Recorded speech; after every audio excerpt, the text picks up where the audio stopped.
এবাৰ ক্ষমা কৰি ভাল হৈ যোৱা, কিন্তু পুনৰবাৰ সেই ব্যক্তিক ভৰসা কৰি মূৰ্খ হ'বলৈ নাযাবা।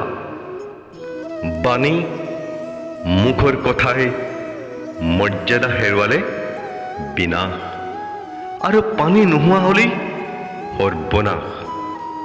সংসাৰত এনেকুৱা কোনো সমস্যা নাই যি তোমাৰ মনৰ শক্তিতকৈ অধিক শক্তিশালী। সহজে পৰাজয় স্বীকাৰ কৰি নল'বা। যিটো সত্য তাৰ কাৰণে যুদ্ধ কৰা, শেষত ধৰ্মৰে জয় হ'ব। আনক সহায় কৰিলে সদায় তোমাৰ শক্তি বৃদ্ধি পাব। মনুষ্যৰ কাৰণে বেয়া অসৎ সংগ কয়লাৰ তুল্য, যি গৰম হ'লে হাত জ্বলাই দিব আৰু ঠাণ্ডা হ'লে তোমাকো ক'লা কৰি পেলাব। নিৰাশ নহবা। দুৰ্বলতা সময়ৰ, তোমাৰ নহয়। সংসাৰৰ আগত কন্দাতকৈ ধৈৰ্য ধৰাটো বেছি সুন্দৰ। মনুষ্যই যি হ'ব বিচাৰে, যি পাব বিচাৰে, সেয়া পাব পাৰে যদি সম্পূৰ্ণ বিশ্বাসেৰে ইস্পিত বস্তুৰ ওপৰত নিৰন্তৰে চিন্তা কৰে। যি মনুষ্যই সকলো হেৰুৱাই শান্ত আৰু একাগ্ৰ হৈ ৰ'ব পাৰে, সেয়া জয়। যিজন ব্যক্তিৰ ওচৰত তোমাৰ আদৰ নাই, সেইজনৰ লগত থকাতকৈ তুমি অকলে থকা বেছি ভাল। হেৰাই যোৱা কালিৰ সময়ক বুজি পোৱাটো জীৱনৰ এটা ভাল সুযোগ, আৰু আহিবলগীয়া কাইলৈ জীৱনক জীয়াই তোলাটো আন এক সুযোগ। সত্যই কেতিয়াও দাবী নকৰে ময়েই সত্য, কিন্তু অসত্যই সদায় দাবী কৰে ময়েই সত্য। প্ৰতিটো দুখৰ পিছত সুখৰ সময় নিশ্চয় আহিব।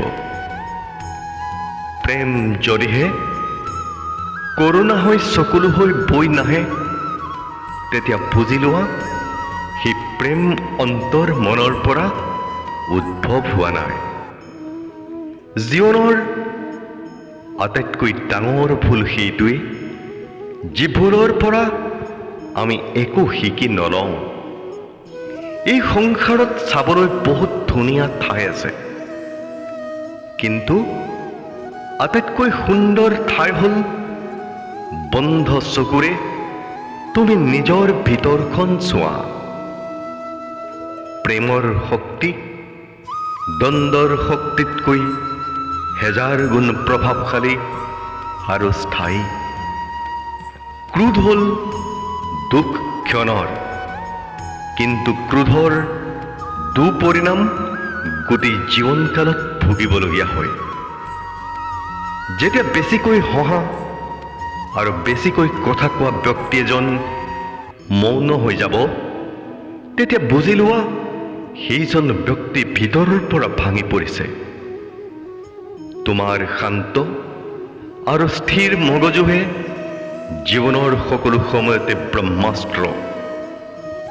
মনুষ্যই নিজৰ বিচাৰেৰে উচ্চতাত আৰোহণ কৰিব পাৰে আৰু নিজক অধপতনে নিবও পাৰে।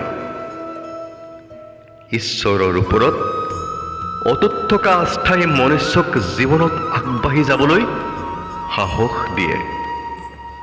সমতা আৰু জ্ঞানক সদায় তোমাৰ গুৰুৰূপে গ্ৰহণ কৰা।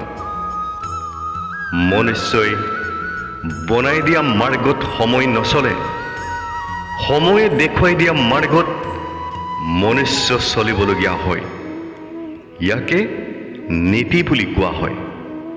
ব্যক্তিয়ে ভুল কৰি শিকে, কিন্তু ইয়াৰ অৰ্থ এইটো নহয় ব্যক্তিয়ে গোটেই জীৱন ভুল কৰি যাব আৰু ক'ব মই শিকি আছো। ভুল জীৱনৰ এটা অংশ, কিন্তু ভুল স্বীকাৰ কৰিবলৈ বহুত কম মনুষ্যৰে সাহস হয়। আনক জনাটো জ্ঞান, নিজক জনাটো আত্মজ্ঞান। তুমি যুদ্ধ অকলেই কৰিব লাগিব। মানুহে কথাৰেহে জ্ঞান দিব, সংগ নিদিয়ে।